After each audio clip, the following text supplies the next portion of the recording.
Halo, assalamualaikum warahmatullahi wabarakatuh. Welcome back to Ulime Zadarahman channel. Nah, di video ngebakul kali ini adalah tentang kumpulan soal tes karakteristik pribadi. Nah, di sini Kakak berharap semoga setelah menonton video ini tentang soal dan pembahasan TKP-SKD, adik-adik bisa mendapatkan poin 5 ya nanti pada saat tes, atau setidaknya 4 lah ya. Oke, langsung saja kita lihat soalnya. Let's check it out. Oke, soal nomor 1. Suatu hari Anda sedang makan siang bersama rekan kerja di sebuah rumah makan. Kemudian datang seorang anak gelandangan yang mengatakan bahwa ia lapar sehingga meminta uang atau sisa makanan Anda. Bagaimana sikap Anda?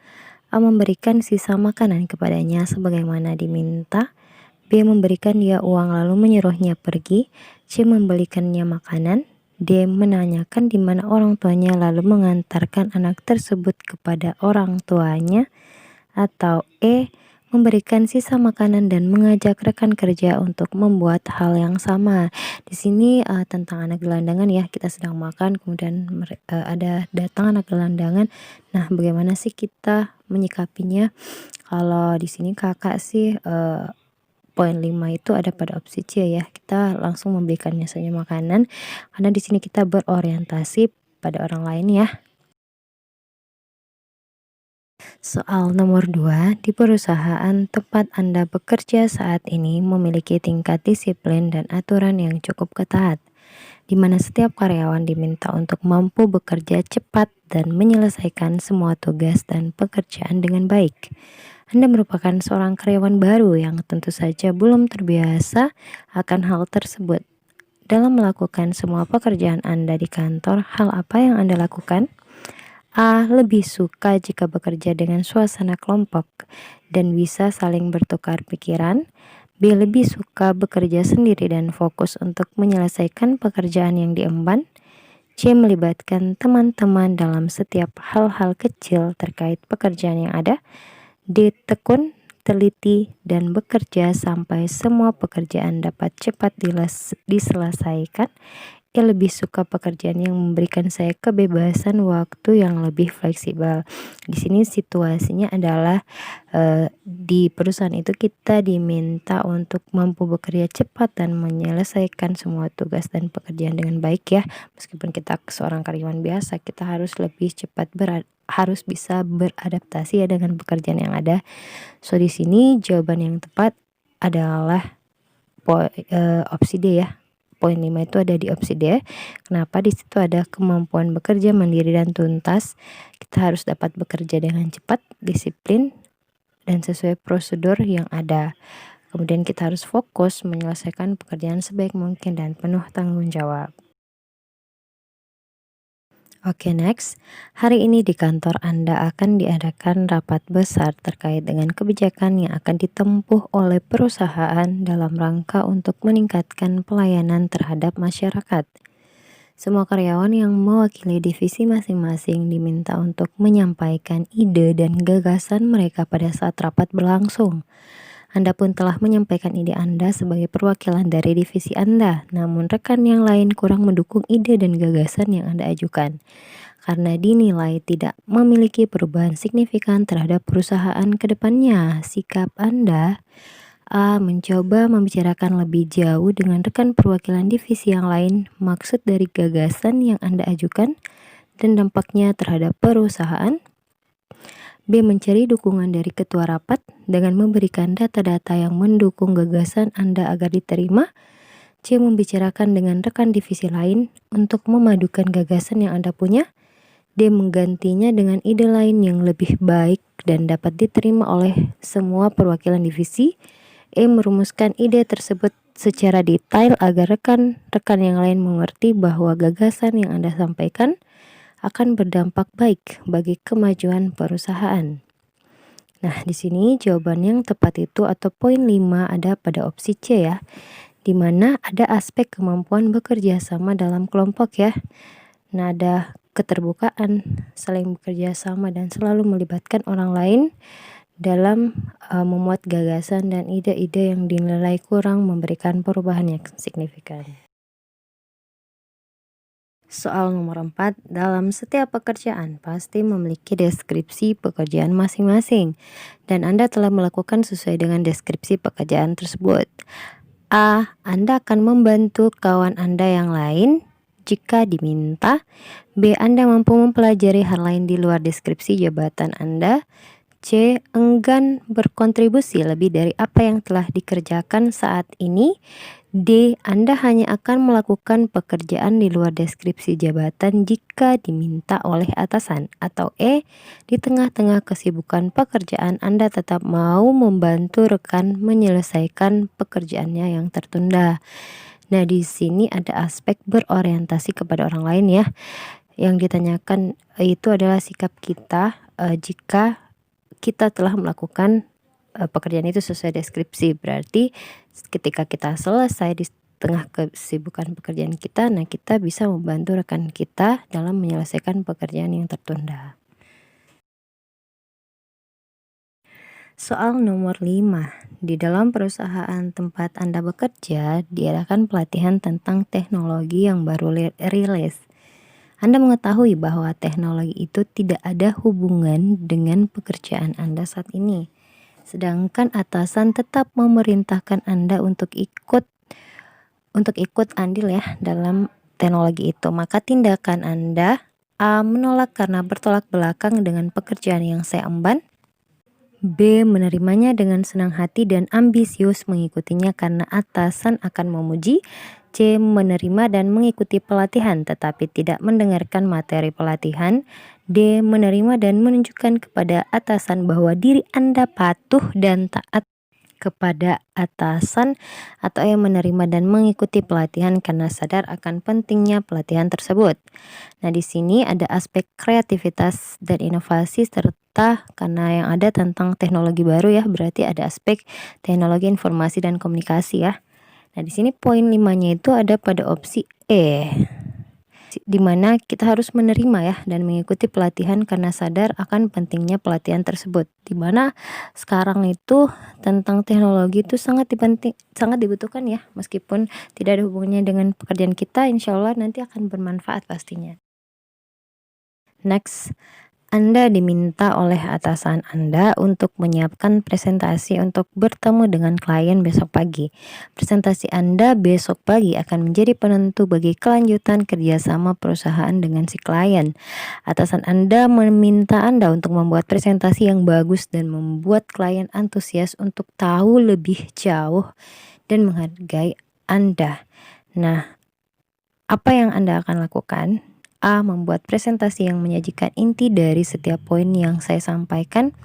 B. Saya akan membuat presentasi yang sangat detail agar dapat disajikan pada intinya. C. Saya akan menggunakan bahasa santai dan sedikit persiapan presentasi yang sedang berlangsung. D. Membuat presentasi yang disajikan sedikit detail. Atau E. Membuat presentasi dengan sedikit tulisan dan beberapa gambar.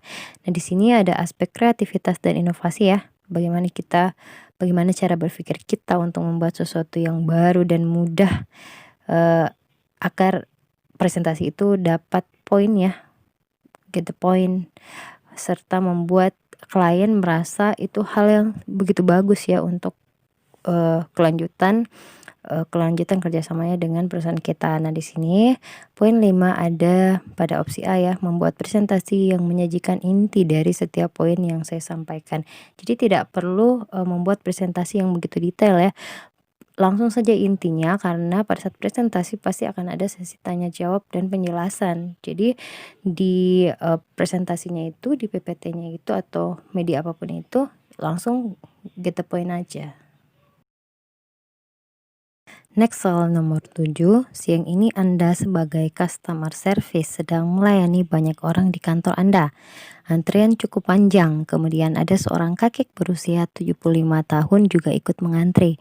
Karena terlalu lama dan antrian panjang, kakek ini meminta untuk dilayani lebih dulu. Sikap Anda? A. Meminta maaf, meminta kakek ini untuk antri sesuai dengan nomor antrian. B. Meminta maaf, meminta untuk tetap antri karena pelayanannya sesuai dengan jadwal keberangkatan. C. Langsung melayani kakek karena beliau sudah tua. D. Melayani kakek ini kemudian memberikan pengertian kepada pelanggan yang lain. Atau E. Memberikan pengertian kepada yang lain dan melayani kakek tersebut. Nah, di sini ada aspek berorientasi terhadap pelayanan ya. Kita harus memberikan pelayanan yang baik, cepat, dan berorientasi pada kepuasan pelanggan. Nah, di sini kasusnya adalah ada kakek yang berusia 75 tahun. Artinya di mana dalam proses pelayanan itu sekarang yang menjadi utama itu prioritas utama adalah wanita hamil dan lansia. So, jawaban untuk poin 5 itu ada pada opsi E. Next, nomor 8. Seorang pelanggan ingin mengurus sesuatu dengan waktu yang cepat. Teman Anda kelelahan dan butuh istirahat. Sementara Anda masih ada tugas yang belum selesai. Sikap Anda: A. Menggantikan teman Anda dengan mengurusi kepentingan pelanggan tersebut. B. Melanjutkan tugas teman yang kelelahan supaya pekerjaan kantor tidak terbengkalai. C. Melapor ke atasan untuk meminta petunjuk.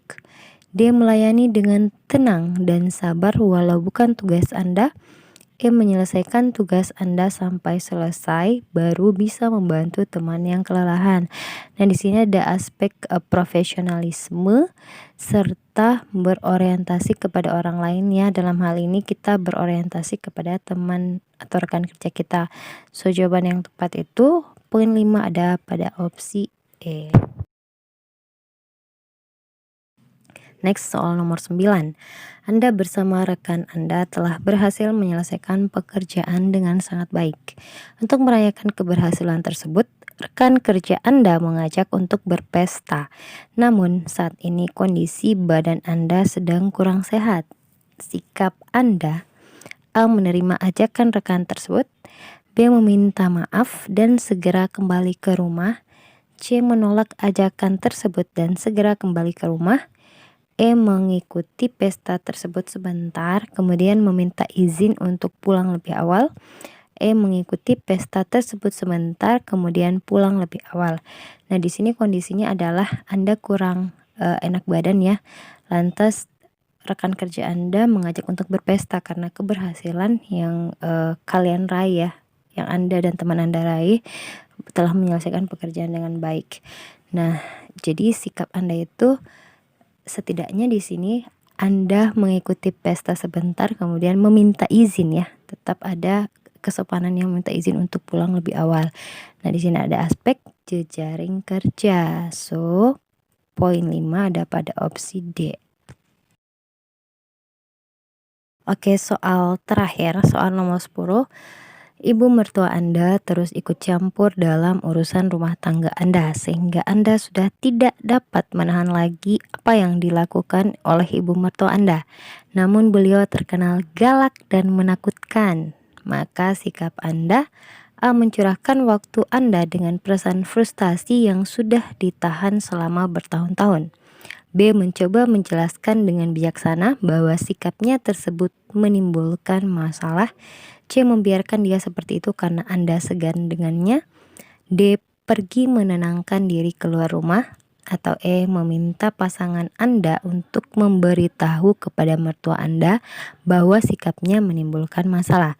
Nah, di sini situasinya adalah ibu mertua Anda mengurusi atau ikut campur ya dalam urusan rumah tangga Anda. Artinya ikut campurnya ini sudah berlebihan ya karena Anda sudah tidak tahan lagi, namun beliau galak dan menakutkan. Bagaimana sikap Anda? Nah, di sini ada aspek kemampuan mengendalikan diri ya.